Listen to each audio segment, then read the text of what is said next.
ہمارے درمیان اس وقت موجود ہیں سویڈن سے ڈاکٹر عارف محمود کسانہ۔ بسم اللہ الرحمن الرحیم۔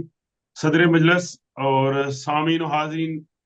شمالی یورپ کی یخ بستہ فضاؤں سے عارف محمود کسانہ کا آپ کی خدمت میں سلام پہنچے۔ مجھے بہت خوشی ہو رہی ہے کہ یہاں سویڈن میں بیٹھ کے میں بھی اس اقبال کانفرنس کا حصہ ہوں، اور آج کی اس مختصر سی گفتگو میں یہ بتانا چاہوں گا کہ اسکینڈینیویا میں فکر اقبال کے حوالے سے کیا کچھ کام ہوا ہے اور کیا کچھ ہو رہا ہے۔ میں سمجھتا ہوں کہ علامہ اقبال نے جو خدا کی بارگاہ میں یہ دعا کی تھی، خدایا آرزو میری یہی ہے، میرا نور بصیرت عام کر دے، خدا نے ان کی دعا قبول کر لی، اور پوری دنیا میں اقبال کے چاہنے والے موجود ہیں۔ لیکن جو پوری دنیا میں اقبال کے چاہنے والے جو موجود ہیں، وہ کیا اقبال کو ایک شاعر کی حیثیت سے پسند کرتے ہیں؟ اگر ہم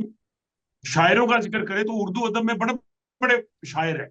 یہاں پہ میر ہیں، غالب ہیں، فیض ہیں، مومن ہیں، لیکن باقی کسی شاعر کو پوری دنیا میں اس طرح پذیرائی نہیں ملی، اور نہ ہی ان کے نام کے ایام پوری دنیا میں منائے جاتے ہیں۔ تو اقبال سے جو لوگوں کی محبت ہے، یا پوری دنیا میں اقبال کا جو نام لیتے ہیں یا ہم یہاں پہ لے رہے ہیں، اس کی وجہ اقبال کا وہ نور بصیرت ہے۔ اقبال ہماری 1400 سالہ تاریخ میں وہ پہلے شخص ہیں جنہوں نے ہمارا رخ جو ہے وہ اس کتاب عظیم کی طرف موڑا اور کہا کہ گر تمہیں خواہی مسلمہ زیستن نیست ممکن جس پہ قرآن زیستن۔ یہ اقبال تھے کہ جنہوں نے ہمیں میسج دیا کہ قوت عشق سے ہر پست کو بالا کر دے، دہر میں اس میں محمد سے اجالا کر دے۔ تو اقبال کا اصل مقام یہ تھا، کیونکہ یہ میرا موضوع نہیں ہے، اس پہ پھر کبھی بات کریں گے۔ تو اقبال کے اسی پیغام کی وجہ سے پوری دنیا میں اقبال کے چاہنے والے موجود ہیں، اور یوم اقبال جو ہے وہ ہر خطے ہر علاقے میں جو ہے وہ منایا جاتا ہے۔ اسکینڈینیویا میں 3 ممالک ہیں، ڈنمارک، سویڈن اور ناروے۔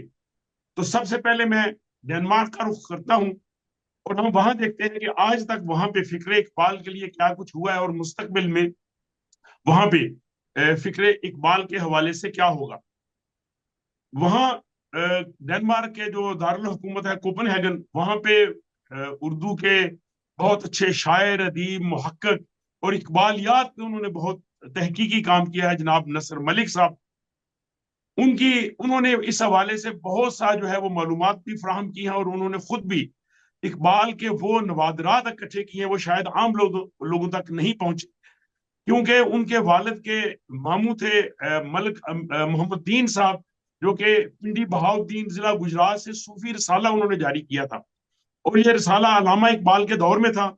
جس میں علامہ اقبال کی بہت سی تقاریر اور ان کی وہ غیر مطبوعہ نظم شاعری جو ہے اس میں شائع ہوئی ہے۔ تو یہ ایک بہت بڑا خزانہ ہے۔ میرا خیال ہے اقبال اکیڈمی کو اس طرف ضرور توجہ دینی چاہیے کہ اقبال کا وہ بہت سا کام جو کہ ابھی تک منظر عام پہ نہیں آیا، وہ شاید نصر ملک صاحب سے مل سکتا ہے۔ تو نصر ملک صاحب نے کہا کہ ڈنمارک میں، کیونکہ وہ ڈنمارک میں ایک طویل عرصے سے مقیم ہے، تو ان کا یہ کہنا ہے کہ ایرک سٹینو پہلا شخص تھا ڈینش شخص تھا جس نے پہلی دفعہ ڈنمارک میں اقبال کو متعارف کرایا، اور انہوں نے انتھیالوجی بعنوان صدائے مشرق مرتب کی، اور اس میں علامہ اقبال کی 5 نظموں کا ڈینش زبان میں ترجمہ کر کے اس کو شائع کیا۔ اسی طرح گلے گندم نامی معروف ڈینش ادبی رسالہ میں علامہ اقبال کی 2 نظموں کا ڈینش زبان میں ترجمہ ہوا۔ تو اس طرح ڈنمارک میں علامہ اقبال کا جو ہے وہ تعارف ہوا۔ اس کے بعد وہیں کوپن ہیگن یونیورسٹی کے شعبہ علوم شرقیہ میں پروفیسر جیس راسمسن تھے۔ انہوں نے علامہ اقبال کی کتاب جاوید نامہ کا جو ہے وہ تشریح اور اس کا ترجمہ ڈینش زبان میں کیا۔ اس طرح سے وہاں پہ علامہ کا پیغام جو کہ فروغ تحفظ انسانیت کے حوالے سے تھا وہ پہنچا، اور انہوں نے ایک ضخیم مقالہ لکھا۔ ان کی ان خدمات کے عوض اس دور میں صدر پاکستان ضیاء الحق نے ان کو صدارتی ایوارڈ بھی دیا تھا۔ تو اس حوالے سے ڈنمارک میں جو ہے وہ بہت کام ہوا ہے۔ ڈنمارک میں اگر ہم اقبال ڈے کے حوالے سے یا علامہ اقبال کے نام کے حوالے سے سیمینار کی بات کریں، تو یہ سب سے پہلے 1978 میں 1978 میں وہاں جو پاکستان کے سفیر تھے نسیم احمد، انہوں نے اطالوی کلچرل سینٹر کے تعاون سے منعقد کیا تھا، اور اس میں ڈنمارک میں اس وقت کے جو اٹلی کے سفیر تھے ان کی بہت معاونت تھی، کیونکہ وہ علامہ اقبال کے بہت مداح تھے، اور اس سیمینار میں تمام اسلامی ممالک کے سفیروں کو مدعو کیا گیا، اور یونیورسٹیز کے اساتذہ نے اس میں جو ہے وہ لیکچرز اور اپنے مقالے پیش کیے، اور یہ اس اعتبار سے وہاں فکر اقبال کو متعارف کرانے کی ایک بڑی اہم کوشش تھی۔ اور اسی سیمینار میں پروفیسر راسموسن بھی تھے، جنہوں نے اقبال کے آفاقی پیغام، عالمگیر، بھائی چارے، محبت، اخوت، انسان دوستی کے موضوعات پر جو ہے انہوں نے اظہار خیال کیا۔ انہوں نے بائبل، تورات اور قرآن حکیم کی تعلیمات کا فکر اقبال کے حوالے سے اثرات کا بھی جائزہ لیا، اور ان کا خطاب جو ہے وہ بہت اہم تھا۔ ان کی اکثر جو تحریریں ہیں جناب نصر ملک صاحب اپنے سوشل میڈیا پہ پیش کرتے رہتے ہیں، جس سے وہ لوگوں کو یاد دہانی رہتی ہے۔ اور اس کے بعد اگر ہم آگے چلیں تو پھر یہاں ڈنمارک میں جناب غلام صابر صاحب، اللہ تعالیٰ انہیں غریق رحمت کرے، انہوں نے فکر اقبال کا بیڑا اٹھایا، اور 2002 میں انہوں نے ڈنمارک میں اقبال اکیڈمی اسکینڈینیویا کی بنیاد رکھی۔ یہ بنیادی طور پر اقبال اکیڈمی لاہور کی پاکستان سے باہر شاید پہلی کہہ لے کہ ایک شاخ تھی، اور وہ ایک سچے عاشق اقبال تھے، اور عملی طور پر انہوں نے اس کا جو ہے وہ اظہار کیا۔ وہ اعلیٰ پائے کے محقق اور شاعر تھے، اور انہوں نے اقبال شاعر فردہ جو ہے وہ کتاب لکھی، جو کہ اقبال اکیڈمی نے شائع بھی کی ہے،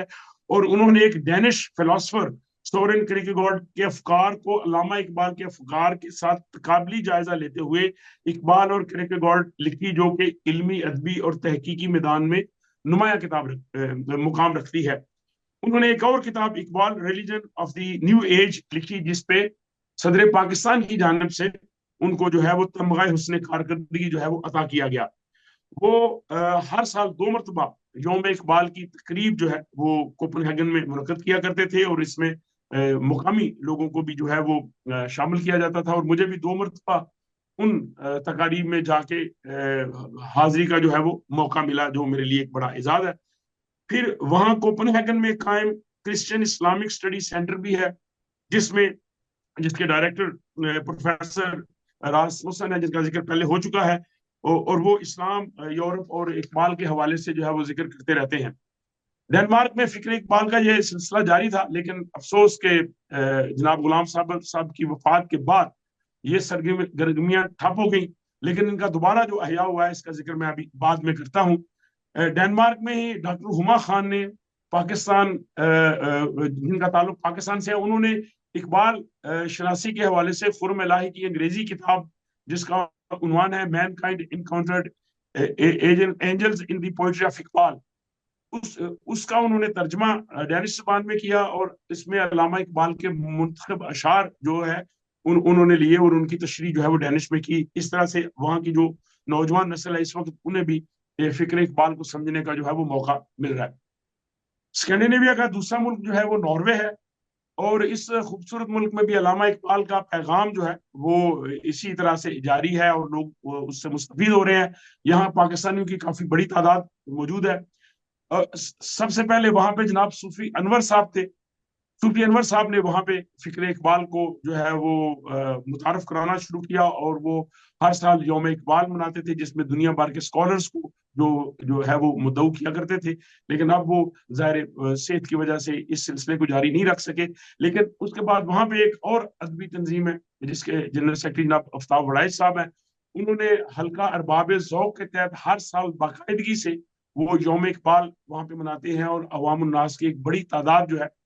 اس میں شرکت کرتی ہے، نوجوان نسل بھی شرکت کرتی ہے، اور یہاں جو بچے پیدا ہو رہے ہیں، جوان ہو رہے ہیں، ان کو بھی علامہ اقبال کی شخصیت سے شناسی ہو رہی ہے۔ اور اس میں ایک اور بڑی کوشش وہاں جناب سید فرحان اکرم ہے، انہوں نے اپنے جو ماسٹرز کا تھیسس تھا اس میں انہوں نے فکر اقبال کو شامل کیا۔ تو اس اعتبار سے اسکینڈینیویا کے دوسرے ملک ناروے میں بھی فکر اقبال جو ہے وہ اس میں کام ہوا ہے۔ اب میں